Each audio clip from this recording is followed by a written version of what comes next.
Hey everybody, Nick Espinoza, your chief security fanatic here. This week's deep dive is on basically 2024. This is the year that AI drove us crazy. Now, the reason why I'm talking about this, and because it's the end of the year, I've done pretty much all of my normal segments that I would expect. You know, the top data breaches of 2024, predictions for 2025, et cetera, et cetera. But I want to talk about artificial intelligence because this year it had a big foothold. Now, Benj Edwards of Ars Technica, who I mentioned before, I actually really like his writing. He had a really thoughtful write-up on this one, and I'm cribbing a little bit from him. I'm going to quote or paraphrase him, but I've got my own thoughts on a lot of this, plus some that he didn't mention as well. But this year in artificial intelligence, quite frankly, has been a little nuts, and I will quote him directly right out of the gate from his own article. It's been a wild year in tech thanks to the intersection between humans and artificial intelligence. 2024 brought a parade of AI oddities, mishaps, and wacky moments that inspired odd behavior from both machines and man. From AI-generated rat genitals to search engines telling people to eat rocks, this year proved that AI has been having a weird impact on the world. Now, I think he's completely right on this, and it is something that if you look back, and as I was reading his article, I was thinking, my God, I've done segments on pretty much everything he's talking about with like maybe one exception. And I think that really speaks to how collectively we've all been focused on artificial intelligence, whether you're in tech or outside of tech, cybersecurity or regular IT. AI has been basically impacting all of us in some way, shape, or form. We've had a real understanding of how it's now becoming intertwined with our world, whether it's outsourcing jobs to artificial intelligence, think of translators and other jobs that AI can take over, to simply its use to politics. And so those are the things in 2024 that I think we really want to discuss and we really want to talk about. And he had another really good point as well, that generative AI and applications built upon transformer-based AI models are still so new that people are basically throwing everything at them to see essentially what sticks. In other words, we are trying AI in every which way, shape, or form to see what advantages or disadvantages it can give us. And to be fair, we've been struggling to basically grasp both the implications and potential applications of this new technology. And 2024 has seen some truly interesting and just downright odd things with AI. So let's go through the list for 2024. Again, thank you to Benj Edwards. I'm also going to add my own commentary, but I've got some stuff he didn't talk about as well. And let's start at the beginning of the year, because early in the year, ChatGPT, that which essentially put large language models and AI kind of as we're using it now on the map a couple years ago, ChatGPT earlier in 2024 experienced technical difficulties and a malfunction that caused its model to generate increasingly incoherent responses, prompting users on Reddit, for example, to describe the system as having a stroke or going insane. Now, during this glitch, ChatGPT's responses would begin normally, but then deteriorate into just insane, nonsensical text. It would mimic sometimes Shakespearean language. Basically, it wouldn't answer the question that you were asking it. So OpenAI, the maker of ChatGPT, fixed that problem within 24 hours, but that incident led to frustrations, and rightfully so. Because what this underscores is that there is a black box nature on commercial AI systems, and we just don't necessarily know how these things are put together, how they're programmed. And again, a good chunk of that is intellectual property, but users have a tendency to anthropomorphize AI behavior when it malfunctions as well. Not to mention the fact that studies, and this is outside of his article, studies have shown that AI has an authoritative way essentially of speaking, and therefore it is trusted more. So when it is delivering an answer, the answer delivery seems authoritative to users. So statistically speaking, humans are going to believe the AI even when it's lying to them. And those are some really interesting studies that I talked about earlier this year. Now, the collision between AI-generated imagery and consumer expectations fueled frustrations in February when Scottish families, and this was amazing, I don't know if you remember this, but in Scotland, when Scottish families discovered that Willy's Chocolate Experience, which was an unlicensed Willy Wonka ripoff, essentially that event prompted was promoted by using AI-generated images. These are like amazing looking images that basically set the wrong expectations, and parents are paying £35 a ticket and they basically encountered a situation that, was so bad. It was such a ripoff. It was so sparse compared to these amazing AI generated pictures that people were actually calling the police. Children were crying because they had seen the pictures online with this expectation that, wow, this is going to be a fantastical world. And it was absolutely horrifying. I honestly think you should go Google that if you have no idea what I'm talking about. Now, this event was created by House of Illuminati in Glasgow, and essentially it promised fantastical spaces like an enchanted garden and a twilight tunnel, but it was 100% underwhelming. And I seriously urge you to go Google that and take a look at those pictures. Those were absolutely amazing. Also in February, a peer-reviewed paper published in Frontiers in Cell and Development Biology that basically created an uproar. This peer-reviewed paper created an uproar in the scientific community when researchers discovered that it contained nonsensical AI-generated images, including an anatomically incorrect rat who had a really big set of balls. And so by virtue of that, the paper, authored by scientists at Jian Honghui Hospital in China, openly acknowledged to using Midjourney AI to create the figures that also, interestingly enough, contain gibberish text labels as well. So there you go. If you're doing scientific study and research, you should not be using artificial intelligence unless you're studying that. Also in February, and I did an entire segment on this, I talk about this one on stage all the time, Air Canada's customer service chatbot told a customer essentially inaccurate information. Not one, but many. But the one I talk about is a man trying to return a $2,000 Canadian ticket, like on a bereavement fare. The chatbot on Air Canada said, yes, we can absolutely do this. The humans at Air Canada kicked in and said, no, our policy is actually a $200 refund. And so he took them to court in Canada. And the judge said, well, yeah, basically the chatbot is a representative of Air Canada. It told this guy he could get his $2,000 back. So you owe him $2,000 in court costs. And I think that really underscores and set a legal precedent for the entire world of common law in terms of how we are going to be handling chatbots to make sure you're training those chatbots correctly if you're using them for your business. In March of 2023, interestingly enough, in 2024, a terrible AI generated video of Will Smith, actor, rapper, super famous guy. Basically, there was a video of him eating spaghetti, and it started to make the rounds online. Now, this version was AI generated of Will Smith, and essentially, if you go watch that video, it is weird.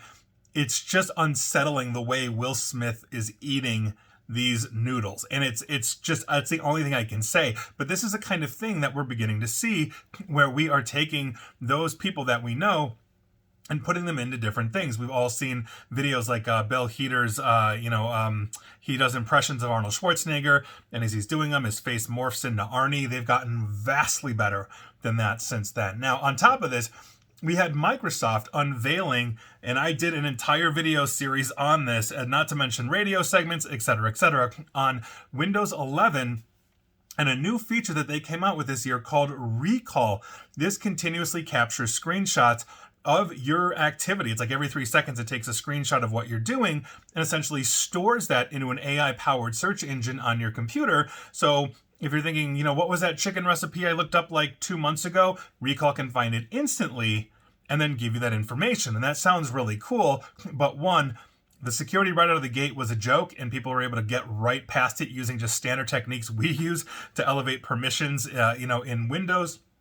On top of it, it's a massive privacy nightmare. It gives you the ability to exclude basically applications from being recorded as it launches, but nobody's really going to do that. So when you're opening your password manager and exposing those passwords, there's a screenshot. You're writing a sensitive letter, there's a screenshot. You're typing a sensitive email, there's a screenshot. And so that's a huge issue, and especially if it starts replicating it to the cloud, which Microsoft claims they won't look, but here we are.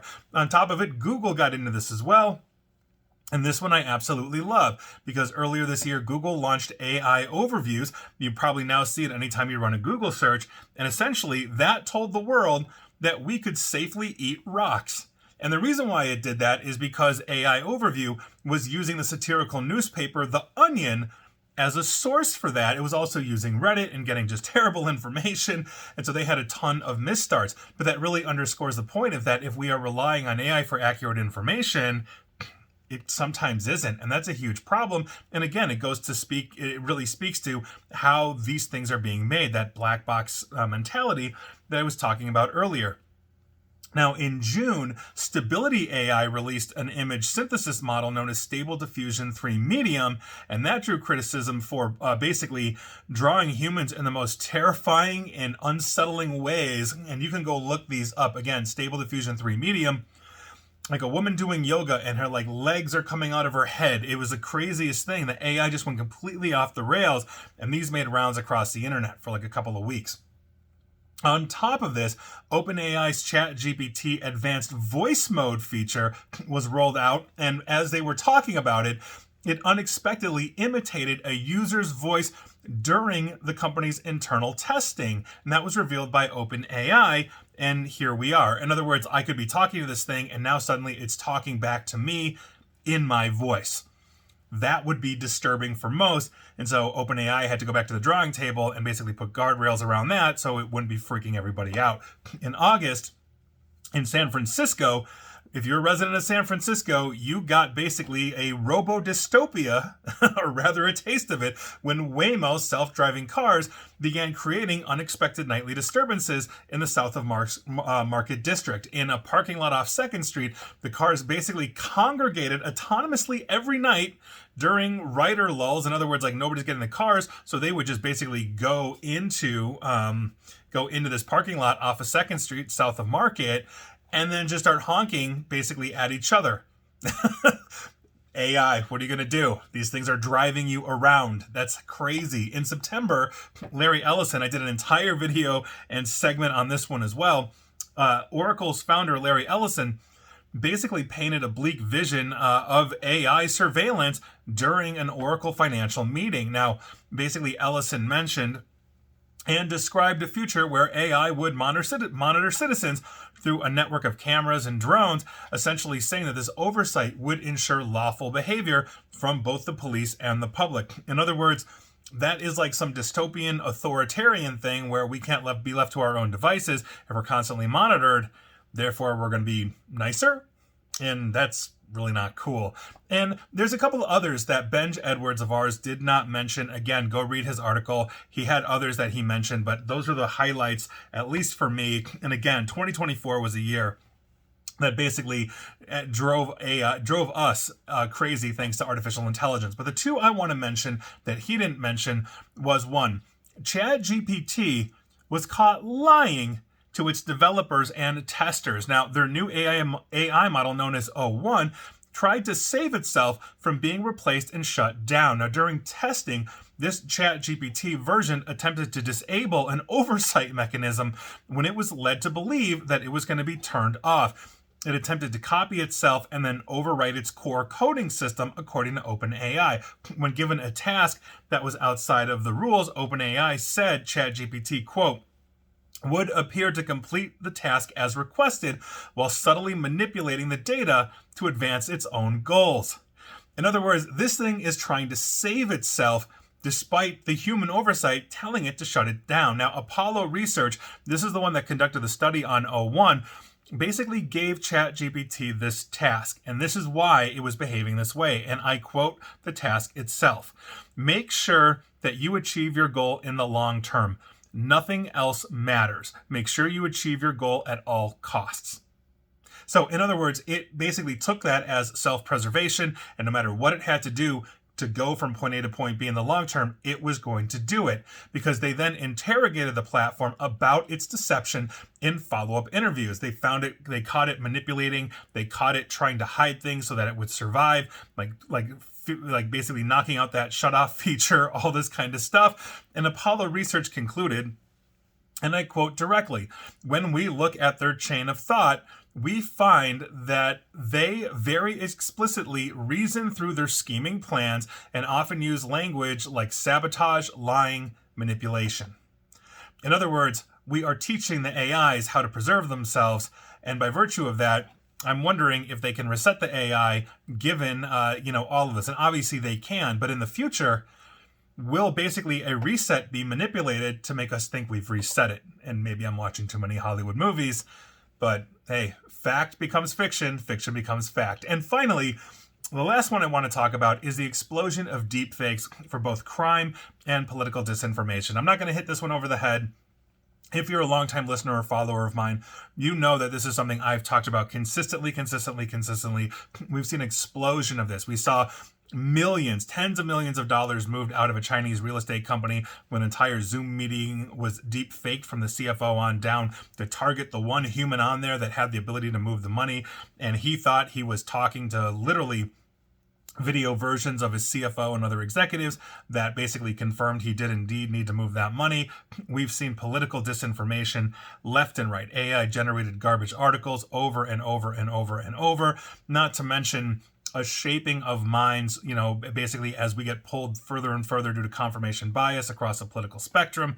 It's been a really tough year for basically disinformation and politics. We went through obviously a rather contentious presidential election here in the United States, as did other countries, and disinformation was part of that, and AI generated disinformation, and then chatbots that could argue with you in human style to basically say, you know what, you are wrong with your facts because my crazy facts, my disinformation is actually the facts, and it starts to change our reality. So I'll leave it at that. 2024 was crazy, just crazy insane. And I'd love to hear your thoughts and your stories about AI. What was the craziest thing that you basically dealt with? Feel free to send me a message on that, because quite frankly, I do find it interesting. And the human experience is actually one of the reasons why we're doing this. So with that, good luck to us in 2025. AI is not going anywhere. And I'll see you next year. And please like, share, follow me here on Facebook and Twitter at NickAESP. And please feel free to subscribe to me at YouTube as well. And as always, stay safe, stay online, and please attempt to stay private. Thanks, everybody.